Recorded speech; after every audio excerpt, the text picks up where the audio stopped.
Hello दोस्तों, welcome back to Hindi वार्ता साहित्य चैनल में आपका स्वागत है। तो हम आदिकाल से कुछ महत्वपूर्ण प्रश्नों को डिस्कस कर रहे हैं और पूरी डिटेल के साथ उनको डिस्कस कर रहे हैं। ये जो क्वेश्चन है आपके आदिकाल से, ये प्रीवियस ईयर में जो भी अभी तक जो एग्ज़ाम हुए हैं उन किसी न किसी एग्ज़ाम में ये क्वेश्चन जो है वो पूछे गए हैं, तो हम इन्हीं को डिस्कस कर रहे हैं। तो चलिए जल्दी से वीडियो को शुरू करते हैं। क्वेश्चन नंबर 18 है हमारे पास, पृथ्वीराज रासों में कितने समय या सर्ग हैं। ठीक है, कितने समय या सर्ग हैं, तो ऑप्शन डी 69 जो हैं वो इसमें सर्ग हैं। ठीक है, अगर छंद की बात करें तो इसमें 68 जो है वो आपके छंद रहते हैं, है ना। पृथ्वीराज रासो ग्रंथ जो बहुत महत्वपूर्ण है, इसके लेखक आपको पता है चंद बरदाई हैं। चंद बरदाई को छप्पे छंद बहुत प्रिय था। आचार्य शुक्ल ने चंद बरदाई को हिंदी का प्रथम महाकवि और पृथ्वीराज रासो को हिंदी का प्रथम महाकाव्य माना है। अगर इसकी नायिका की बात करें तो पृथ्वीराज चौहान में जो नायिका थी वो स्योंगिता थी। ठीक है, कौन थी? स्योंगिता थी। तो आपको पता है स्योंगिता कौन थी? वो कन्नौज के राजा जयचंद की पुत्री थी स्योंगिता। ठीक है, इसमें जो नायिका रहती हैं वो स्योंगिता रहती हैं और इसके जो नायक हैं वो खुद पृथ्वीराज हैं। ठीक है, पृथ्वीराज चौहान है ना। अगर बात करें शुक्ल ने और डॉक्टर नागेंद्र हरप्रसाद शास्त्री आदि इतिहासकार जो है, इस ग्रंथ का जो उत्तरार्ध भाग है चंद वरदाई के पुत्र जलहन द्वारा पूरा किया गया था, मतलब ऐसा माना जाता है। ठीक है, इसीलिए जो एक पंक्ति आती है, पुस्तक जलहन हथ दे चली गजन नृप काज, है ना। तो ये कहा जाता है, हजारी प्रसाद द्विवेदी ने इस रचना को शुक शुकी संवाद कहा है ना। इस रचना के संबंध में जो मतलब 3 प्रकार के मत भी प्रचलित आपको पता है, अप्रमाणिक है, अर्ध प्रमाणिक है और प्रामाणिक है। और इसी के आधार पर जो आपके मतलब, एक मिनट, एक्चुअली लाइट चली गई थी। तो इसी के आधार पर जो थे वो आपके रामचंद्र शुक्ल हो गए, है ना, मुरारी दीन हो गए, पंडित गौरी शंकर हो गए, है ना, बुलर हो गए। इन्होंने इस ग्रंथ को क्या माना था? इस ग्रंथ को इन्होंने अप्रामाणिक माना था। ठीक है, और अगर अर्ध प्रमाणिक की बात करें तो आप हजारी प्रसाद द्विवेदी को याद रखिएगा। सुनीति कुमार चटर्जी इन्होंने जो है वो अर्ध प्रमाणिक माना था, है ना। और प्रमाणिक मानने वालों में जो है वो आपके श्याम सुंदर दास आते हैं, मिश्र बंधु आते हैं, ठीक है, कर्नल टॉड आते हैं, है ना। तो ये डॉक्टर नागेंद्र, ये इम्पॉर्टेंट है। डॉक्टर नागेंद्र तो इस रचना को घटना कोश कहकर भी पुकारते हैं। ठीक है, तो ये कुछ इम्पॉर्टेंट। तो चलिए आगे क्वेश्चन है हमारे पास, क्वेश्चन नंबर 19 है कि भाषा की कसौटी पर यदि ग्रंथ को कसते हैं तो और भी निराश होना पड़ता है, क्योंकि वह बिल्कुल बेठिकाना है, उसमें व्याकरण आदि की कोई व्यवस्था नहीं है। आचार्य शुक्ल का उक्त कथन किस ग्रंथ के संदर्भ में है?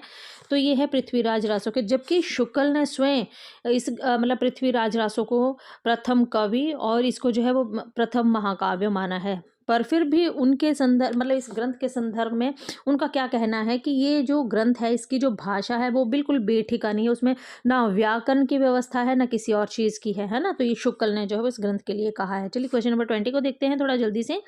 क्वेश्चन नंबर 20 है, निम्न में से किस रचना में कड़वक शैली का प्रयोग नहीं हुआ है? ठीक है, तो नहीं हुआ है आपका, तो ऑप्शन सी पाहुड़ दोहा में जो है वो नहीं हुआ है।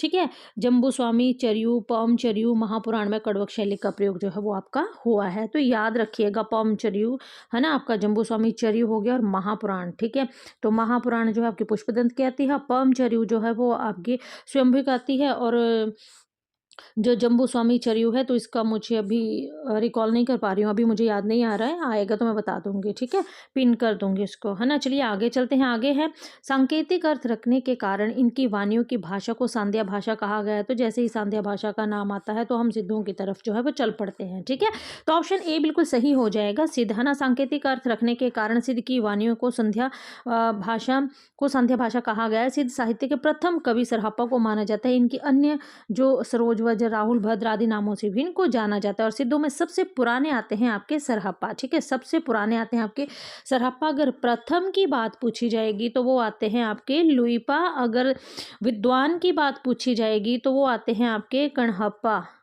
है ना। तो ये आप याद रखिएगा। ठीक है, चलिए आगे चलते हैं। आगे है हमारे पास क्वेश्चन है, आदिकाल के किस कवि की भाषा हिंदी के वर्तमान रूप में सर्वाधिक निकट है? कि मतलब जो आदिकाल के किस कवि की भाषा हिंदी के वर्तमान रूप के सर्वाधिक निकट है? तो वो आप कहते हैं अमीर खुसरो। पहेली खड़ी बोली, मतलब अमीर खुसरो क्या है? खड़ी बोली के प्रथम कवि मानते हैं। और आज के समय में, वर्तमान समय में हम जिस भाषा का प्रयोग करते हैं वो खड़ी बोली ही है आपकी। ठीक है, तो अगर आदिकाल के कवि अमीर खुसरो ने तो मतलब की भाषा जो है वो हिंदी के वर्तमान रूप के निकट है, हमें पता लग गया है। मुल्ला दाऊद ये जो है ये निर्गुण धारा के प्रेम मार्गी सूफी शाखा के कवि माने जाते हैं, और मुल्ला दाऊद ने तो अवधी भाषा का प्रयोग किया था, है ना। और अगर बात करें आगे, और मुल्ला दाऊद ने अवधी भाषा का प्रयोग किया था, साथ साथ में चौपाई, दोहा, छंद में आपकी चंदायन नामक कृति की रचना 1379 ईस्वी में की है। मुल्ला दाऊद को राम कुमार वर्मा ने सूफी धारा का प्रथम कवि माना है। डॉक्टर माता प्रसाद गुप्त ने चंदायन को लोर या लोर कथा भी कहा है, ठीक है। जबकि चंदवरदाई की कृति पृथ्वीराज रासो, विद्यापति की कृति आपको पता है कीर्ति लता एवं कीर्ति पताका है। अधामान की बात करें तो संदेश राशक है, जो कि पहला धर्मेतर रास ग्रंथ है, ठीक है। क्वेश्चन पूछे गए हैं, है ना। अमीर खुसरो की बात करें तो इनके तो हमने पढ़ लिया कि खड़ी बोली के हैं, 100 से अधिक इनके ग्रंथों की संख्या बताई जाती है, जिसमें प्रमुख खालिक वारी आता है, दो सुखने, मुकरियां, गजल आदि आता है। तो ये हम सारा जो है वो पीछे डिस्कस कर चुके हैं, ठीक है।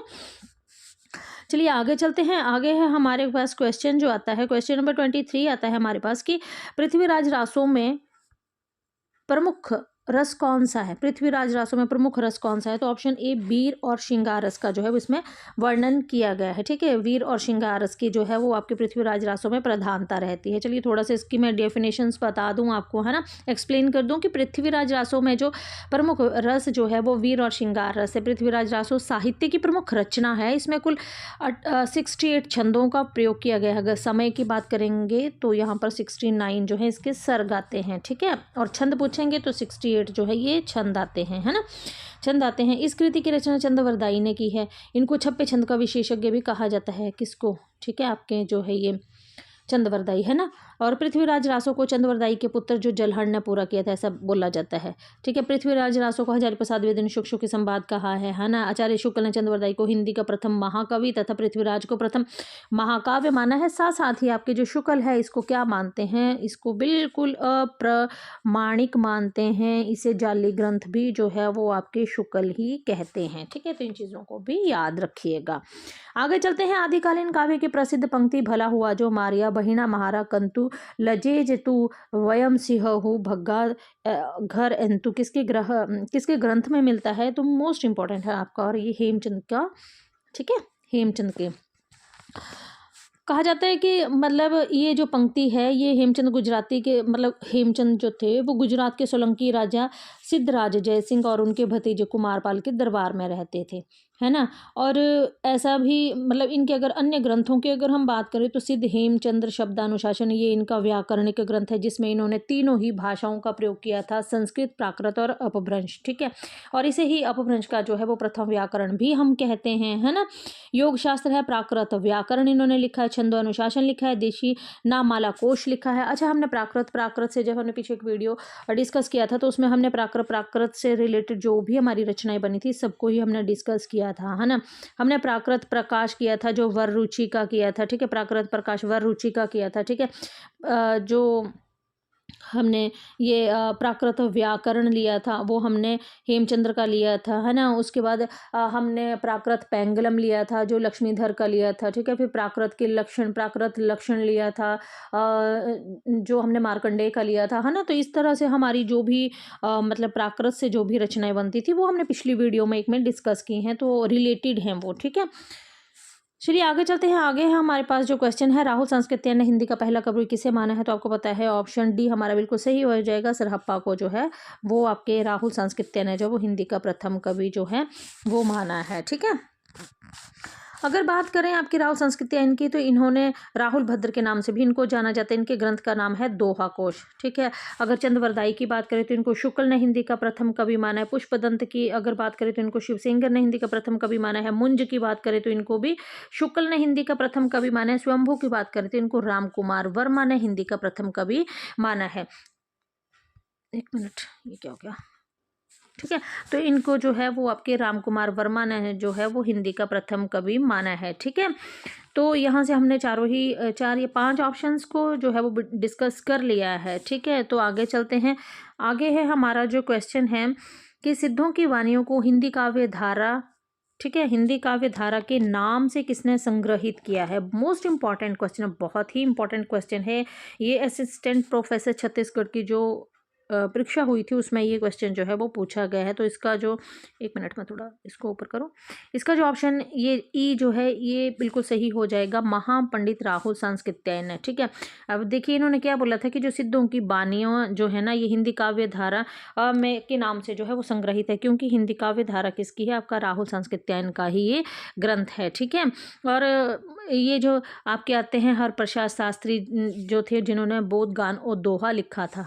ठीक है, इसका संपादन इन्होंने किया है, और बोधगान और दोहा में आपको सरहप्पा कृष्णाचार्य के दोहे भी मिल जाते हैं। ठीक है, तो आज हम इतने ही क्वेश्चंस को डिस्कस करने वाले हैं। आने वाली वीडियो में हम अगले क्वेश्चंस को डिस्कस करेंगे।